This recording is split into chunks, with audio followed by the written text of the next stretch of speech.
नमस्कार विद्यार्थी मित्र, आता आपण 10वं प्रकरण पाहत आहोत bank and simple interest. Let us recall.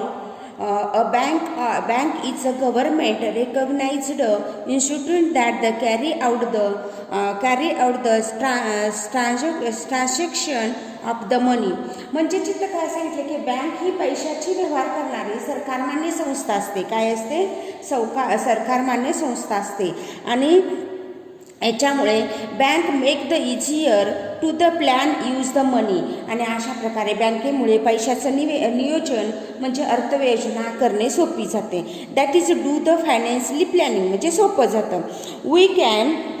We can either the deposit cash money in a bank or withdraw the cash from it. मग अशा वेळेस आपण काय केलं जातं, बँकेमधनं रोख रकमेचा भरणा करणं किंवा रोख रक्कम काढणे असं व्यवहार करता येतात. विड्रॉ करणे म्हणजे काढता येतात. For that purpose we must the open and account in a bank account are of the various kind. मग अशा प्रकारे तुम्ही काय करू शकता, असा बँकेमध्ये व्यवहार करता येतो. त्यासाठी बँकेमध्ये आपण खातं उघडावं लागतं. बँकेमध्ये विविध प्रकारची खाती असतात. Various kind of the account असतात. अकाउंट म्हणजे खाती असतात. आता latest learn different type of the account. इथं आता different type of the account म्हणजे विविध खाती म्हटलं जातं.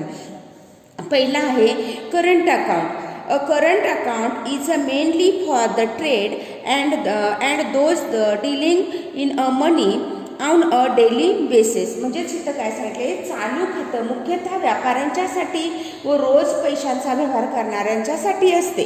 कशासाठी असते? रोज व्यवहार करणाऱ्यांच्यासाठी असते. And the account holder can the deposit or the withdraw the money any member of the time in a day. मग अशा वेळेस काय होतं, यामध्ये काय होतं, खातेदार एका दिवसात किती वेळा देवाणघेवाण करू शकतो म्हणून इथं सांगितले time in a day. The bank issue of the passbook for is account and the also is a cheque book and on demand. मग अशा वेळेस काय होतं, बँक या खात्यामध्ये पासबुक किंवा मागणी केल्यास चेकबुक देतं. काय करतं? चेकबुक देतं. ते डिमांड करतं आणि ते काय करतं, आपल्याला देतं. मग the bank does not pay the any interest on the money in this the type of the account. मग अशा वेळेस काय होतं, या प्रकारच्या खात्यामध्ये बँक व्याज देत नाही. लक्षात आलं का तुमच्या इथं? बँक व्याज देत नाही. तर money can also withdraw the deposit by the cheque. आणि तुम्ही चेकच्या सहाय्याने चेकच्या सहाय्याने तुम्हाला बँकेत पैसे भरता येतात किंवा पैसे काढता येतात. लक्षात आलं? अशा प्रकारे ह्याला करंट अकाउंट म्हटलं जातं, म्हणजे चालू खातं म्हटलं जातं. तसंच आता सेव्हिंग अकाउंटमध्ये काय सांगितलंय त्यांनी, a person can deposit the minimum account and open the saving account. म्हणजेच काय करतो, खातेदार ठराविक रक्कम बँकेत जमा करून बचत खातं उघडता येतं. काय होतं, खातेदाराला काय केलं जातं, बचत खातं उघडता येतं. In some bank no minimum amount of the required for the opening and account. मग ह्या काही रकमा बँकेमध्ये काहीही रक्कम जमा न करता खाते उघडता येतं. काय होतं, म्हणजे शून्य ह्याच्यावरती खातं उघडता येतं. म्हणजे the bank pay some interest on the basis of the daily credit balance in the account. मग या खात्यावर दररोज जमा शिल्लकेच्या आधारे बँक काही व्याज देतं. ह्याला काय होतं, बचत असतं, त्याला काय केलं जातं, बँक व्याज देत असते. There are the some the restriction on the low often the money can be the withdraw the from this account. आणि आपण जेव्हा अनेकदा पैसे ठराविक काळात किती पैसे काढता येतं ह्यावर निर्बंध असतो. काय असतो, त्याच्यावरती निर्बंध ठेवलेला असतो. आणि for the account to the bank issue and the passbook and the demand in the chequebook. अशा खातेदारांना काय केलं जातं, बँक काय करते, खात्यासाठी पासबुक देते आणि मागणीनुसार सुद्धा चेकबुक देतं. अशा प्रकारे हे सेव्हिंग खातं आहे. तर आता रेकग्नायझिंग डिपॉझिट अकाउंट म्हणजेच काय, आवर्ती ठेव खातं. ह्याला रेकरिंग म्हटलं जातं ना. तर रेकरिंग डिपॉझिट अकाउंट म्हणजे ही आवर्ती ठेव खातं. यामध्ये काय केलं जातं, the account holder can be the decided the amount of the deposit every month in the amount. मग अशा वेळेस काय होतो, हे खातेदार दर महिन्याला ठराविक रक्कम बँकेमध्ये काय करत असतं, जमा करत असतं. The bank give the interest deposit which more than the paid for the saving account. आणि त्यावेळेस काय करत असते, बँक काय करते, त्या प्रकारचे व्याज देत असते आपल्याला आणि ते आपल्या बचत खात्यावरती ते काय करते, खात्यापेक्षा ते जास्त असतं. लक्षात येते का? म्हणून इथं सांगितलं आहे such account means the compulsory saving. आणि इथं काय होतं, हे सक्तीचं खातेदार आहे, ते सक्तीची बचत होते. इथं कशाची होते, सक्तीची बचत होते. Upon it is the convenient to the have the joint account for say the husband and the wife is the guardian and the ward etc. मग अशा वेळेस काय झालं, उपरोधक खात्यासाठी बँकेत कधी कधी संयुक्त खातं असणं सोयीचं असतं. उदाहरणार्थ पती पत्नी, पालक आणि पाल्य इत्यादींच्यासाठी काय केलं जातं, हे जॉईंट खातं काढलं जातं. आणि beside of the business partner, housing society, trust in the voluntary agency etc. मग अशा वेळेस काय केलं जातं, तुमच्या तसेच व्यवसायातील भागीदार कोण असतो, पार्टनरशिपमध्ये कोण असतो, हाऊसिंग सोसायटीमध्ये, परत सेवाभावी ह्याच्यामध्ये कोण असतो, ह्यांनाही जास्तीत जास्त व्यक्तींचा वापर करणे जरुरीचं असतं. ह्याच्यामध्ये काय सांगितलं इथं, voluntary agency etcetera required the operated by the more than the 1 person. इथं ही केल्यासाठी उपयोगी असतं. आता इथं फिक्स्ड डिपॉझिट म्हणजे मुदत ठेव आहे. ह्याला the depositor deposit the certain amount of for fixed period in the bank. मग काय होतं, ठेवीदार हा ठराविक रक्कम ठराविक कालावधीसाठी बँकेत जमा करून ठेवतो. काय करतो, बँकेत जमा करून ठेवतो. This deposit affected the graded rate of the interest than the saving account. आणि या प्रकारच्या ठेवीवर बँक बचत खात्यापेक्षा जास्त व्याजदर देते. काय होते, व्याजदर देते. हावेर these rate are the different and different bank. Senior citizen get the slightly greater rate of the interest than the usual. मग इथं काय सांगितलेलं आहे की ज्येष्ठ नागरिकांना नियमितीपेक्षा दरापेक्षा इथं काय होतं, जास्त व्याजदर मिळतो. तर प्रत्येक बँकेमध्ये भिन्न भिन्न व्याजदर असू शकतो. अशा प्रकारे तुमचं हे फिक्स्ड डिपॉझिट आहे, म्हणजे त्याला मुदत ठेव म्हटलं जातं. आता ATM credit and debit card. आता ATMचा लॉंग फॉर्म काय आहे, ऑटोमॅटिक टेलर मशीन.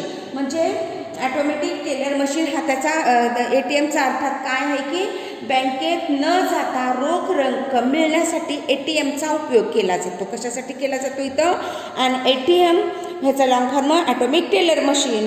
कार्ड म्हणजेच card is used to the withdraw the cash without going to the bank. आणि आपण काय करतो, बँकेत न जाता खातं न करता आपण ATM मधून पैसे काढू शकतो. A credit card is a debit card used from the carry out the transaction without the using each. म्हणजेच काय होतं की कार्डाचा उपयोग होतो रोख रकमेशिवाय व्यवहार करण्यासाठी. क्रेडिट कार्ड आणि डेबिट कार्ड वापरलं जातं. म्हणून an account holder can get such card on the required to the bank. अशा प्रकारे काय केलं जातं, हे कार्ड विनंतीवरून बँकेच्या खातेदारास मिळू शकतं. जर विनंती केली तर, तुम्हाला पाहिजे असले तर तुम्ही घेऊ शकता.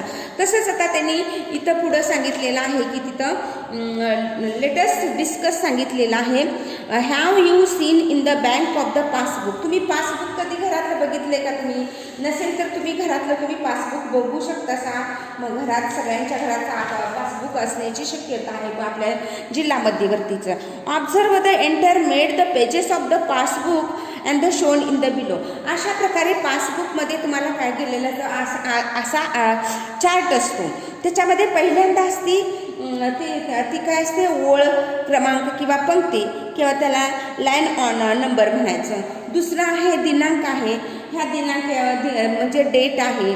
दुसरा तपशील आहे, ब्युरो म्हणजे तपशील येतो त्याच्यामध्ये तुम्ही कॅश काढल्या का, चेकनं काढले का, स्वतः जाऊन काढले का त्याचे इंटरेस्ट किती आहे, अशा प्रकारे इथं. परत दुसऱ्यांदा चेक क्रमांक असतो तिथं. मग त्या चेक क्रमांकाची नावं असते ती तुमचं इथं जिथं चेक असेल तिथं फक्त चेक क्रमांकाची नावे येणार. नंतर रक्कम काढलेली किंवा निघालेली रक्कम ह्याच्यासाठी अमाऊंट विड्रॉ काढलेली, मग तुम्ही त्या चेकवरनं किती रक्कम काढू शकता असा हे त्या तपशीलवरती असतं. आणि रक्कम ठेवली जमा ही केली, ही अमाऊंट डिपॉझिट आहे, म्हणजे तुमची ठेव, राहिलेले चेकबुकातील ही तुमची ठेव आहे. आणि शिल्लक बाकी जमा ही ह्याच्यामध्ये आहे. अशा प्रकारे तुम्हाला इथं हे सांगितले की on the 2216 amount deposited was the rupees and the balance. म्हणजे तिथं सांगितले की तुम्ही 2/2/16ला अमाऊंट किती डिपॉझिट होते, तर तुमची 2/2/16ला अमाऊंट किती डिपॉझिट होते, तर 1500 रुपये.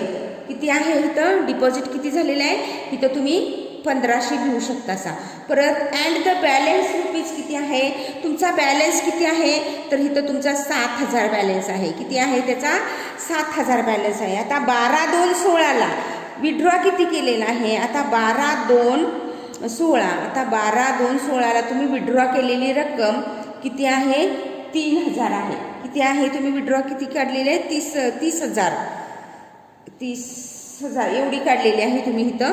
म्हणून इथं तुम्ही ही रक्कम लिहू शकता असा 30,000 अशा 30 एवढी तुम्ही 3 लाख म्हणजे तुम्ही काढू शकता असा. परत आणि पुढचा प्रश्न दिलेला आहे तिथं की चेक नंबर किती आहे ह्याचा 24,3,6,9,65. बॅलन्स इथं रुपये किती आहे, तुमची बॅलन्स किती आहे रुपीचा, तर इथं 9000 तुमचा येतो रुपये. किती येतो इथं तुमचा 9000 रुपये तुमचा इथं बॅलन्स आलेला आहे.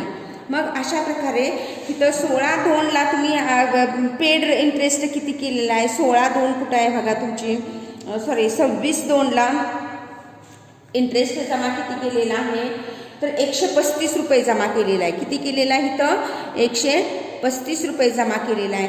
A passbook is issued saving account and the recurring deposit amount of the deposit withdraw and the balance the recorded in it the withdraw the date. मग अशा प्रकारे तुम्ही काय करू शकता असा ही तुम्ही इथं बचत खातं व आवर्ती खात्यासाठी पासबुक असतं, त्या पासबुकाच्या तारखेनुसार ठेवलेले पैसे, काढलेले पैसे, शिल्लक किती आहेत तुमचे, परत तुम्हाला व्याज किती मिळालेलं आहे याची नोंद तुम्ही पासबुकवरती करू शकता असा. आता ह्याच्यामध्ये तुम्हाला ही ॲक्टिव्हिटी तुमची ही केलेली आहे, पण तरी पण इथं आपण किती सांगितलं आहे, इथं मुद्दल किती आहे, दर साल दर शेकडा म्हणजे PCB दराने इथं काय सांगितलं आहे, हे गणित आहे, हे तुमचं रेट इंटरेस्ट, आणखी मुदत, वर्ष, टाईम किती आहे, इथं किती इयर आहे, फॉर्म इंटरेस्ट फॉर बने आधी इथं वाचून घेऊया. सुविधाने संगणक खरेदी करण्यासाठी दर साल दर शेकडा म्हणजे पर्सेंटेज, दर साल दर शेकडा पर्सेंटेज कितीने घेतलेले आहे, 8% दराने घेतले. Interest for the year in the year म्हणजे 1 वर्ष काय केलं इथं त्यांनी 1 वर्षासाठी घेतलेलं आहे. म्हणून इथं टाईम इथं 1 लिहायचं आहे. नंतर by the computer at the end of the period sees at the amount, तिनं शेवटी त्याला अमाऊंटला किती दिलेली आहे, 2400 रुपये दिलेले आहे. म्हणजे हा तुमचा इंटरेस्ट आहे, काय आहे हा तुमचा इंटरेस्ट आहे. आणि तुमची रक्कम किती होती, 30,000 होती. अशा प्रकारे हे गणित आहे. याच्यावरनं आपल्याला let's learn we add the capital and the interest accrue on its the find the amount of the सुविधा returned to the bank of the this. अशा प्रकारे काय सांगितले, वरील उदाहरणामध्ये रक्कम जमा किती केली, मुद्दल, व्याज असं केलं. ह्याच्यावरनं हे सूत्र आहे प्रिन्सिपल, इंटरेस्ट आणि अमाऊंट. प्रिन्सिपल म्हणजे मुद्दल, इंटरेस्ट म्हणजे व्याज आणि अमाऊंट म्हणजे तुमची रास, काय म्हणायचं रास. पुढचा राहिलेला भाग आपण उद्याच्या व्हिडिओमध्ये पाहू.